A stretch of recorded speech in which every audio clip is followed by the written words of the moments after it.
frères et sœurs dans le Christ. Pour mon partage de ce matin,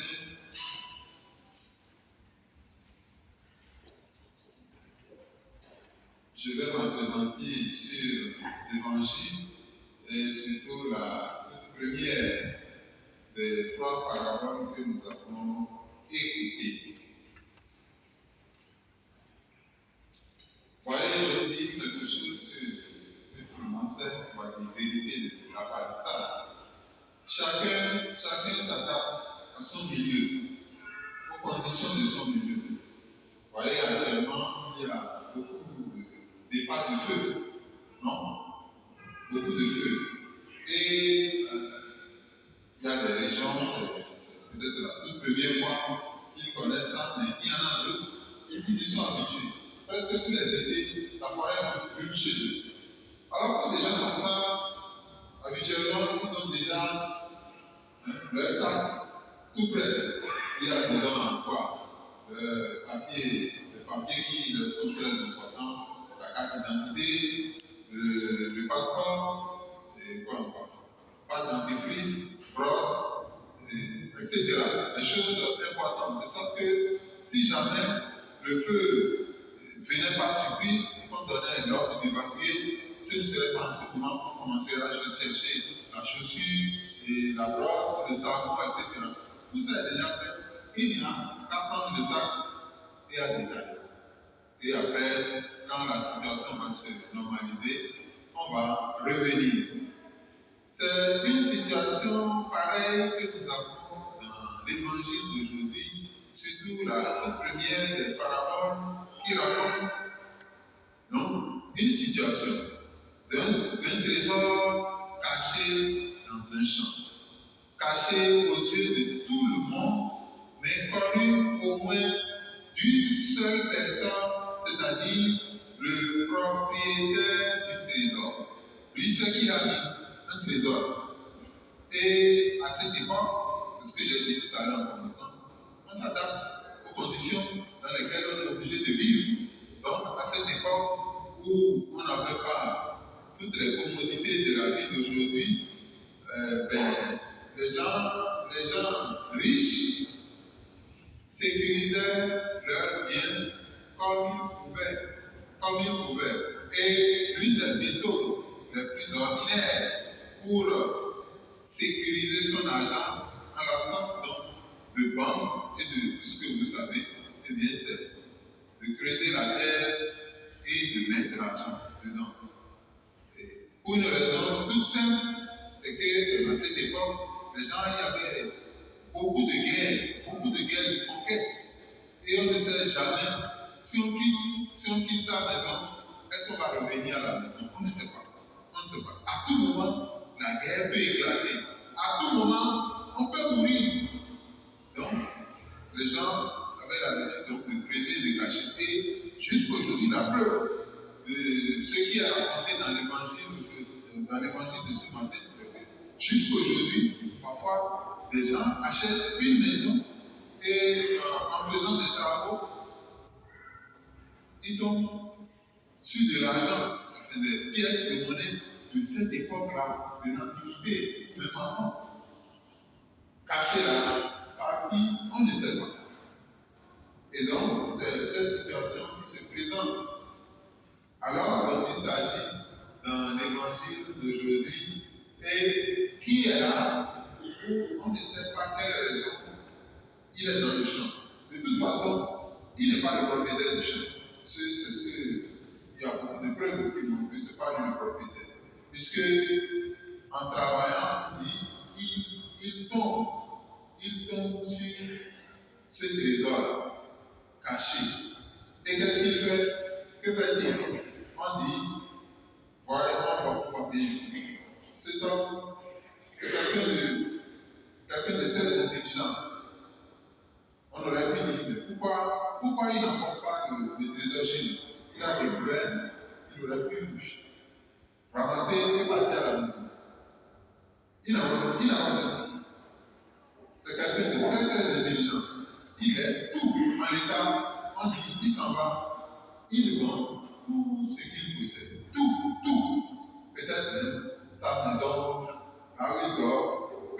qu'il soit à la rue, mais ce qui importait pour lui, c'était d'acquérir ce champ. Et on voit bien que cet homme, dans son musée, avant de découvrir le trésor, il n'avait absolument pas l'intention de s'acheter un terrain. Il n'avait pas ce programme. C'est le trésor, ce trésor qui l'a obligé à changer ses plans, à aller vendre tout pour venir acquérir le champ dont il n'a absolument pas besoin parce qu'il vise quelque chose d'autre que personne ne sait. Même les gens donc, les propriétaires de l'époque, qui lui vendaient leur champ, ne savaient pas ce qu'il y avait sous la terre. Lui seul qui voulait acheter, il le savait. Il a gardé le secret pour lui-même. Et il est revenu acheter le champ comme un terrain ordinaire. Et dès lors qu'on le lui a vendu, évidemment, il en est devenu propriétaire.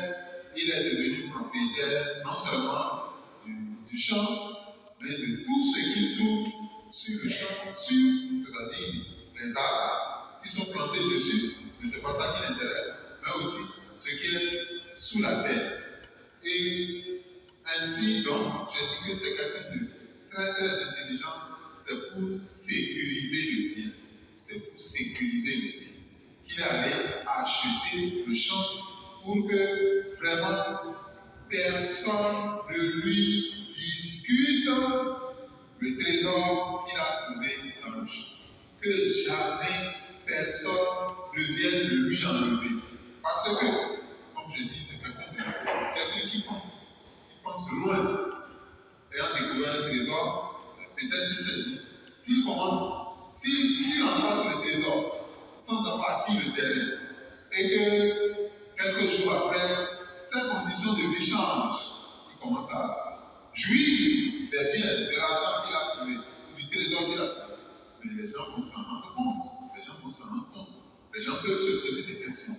Comment cet homme qui il y a quelques jours était pauvre parmi nous, mais comment se fait-il que ses conditions de vie aient subitement changé de la sorte?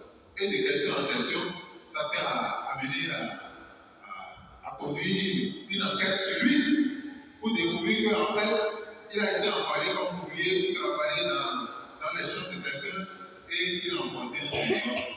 Qu'il a emporté le trésor qu'il a trouvé dans le champ. Et ça peut lui, non seulement qu'on va peut-être lui arracher le trésor, ce qui reste le trésor, mais ça peut lui attirer des ennuis sur le plan judiciaire. Parce que on t'a envoyé travailler, tu n'es pas le propriétaire. Si tu as découvert quelque chose, ce n'est pas à toi, c'est pour le propriétaire. Donc c'est pour tout cela que cet homme a très bien réfléchi et il a trouvé la bonne solution à la situation qu'il a trouvée. Donc voilà un peu, si l'on doit expliquer cette parabole, ce qu'on pourrait dire. Et qu'est-ce que nous pouvons garder de tout cela, nous qui sommes culturellement très loin des réalités qu'on décrit dans l'évangile d'aujourd'hui? Ça veut dire beaucoup de choses pour nous. Nous pouvons revenir de l'évangile d'aujourd'hui, simplement que nous avons parlé dimanche dernier de l'importance de la parole de Dieu. Et aujourd'hui, cette parabole nous parle de l'importance du royaume. Le royaume des cieux est un trésor si inestimable qu'il vaut la peine d'aller tout vendre pour l'acquérir. C'est le trésor au-dessus de tous les trésors. Vous voyez, il y a beaucoup de choses que nous valorisons aujourd'hui. Ça peut être la santé. Et on est prêt, si on est malade, on est prêt à dépenser tous ces biens pour se soigner. Parce qu'on dit la santé avant tout. Pour ceux qui sont jeunes, il ne faut pas trop de quoi il s'agit. Mais quand l'âge commence à avancer, on comprend de mieux en mieux ce que signifie la santé avant tout. Ça peut être la santé. Ça peut être quoi encore que nous valorisons? La carrière.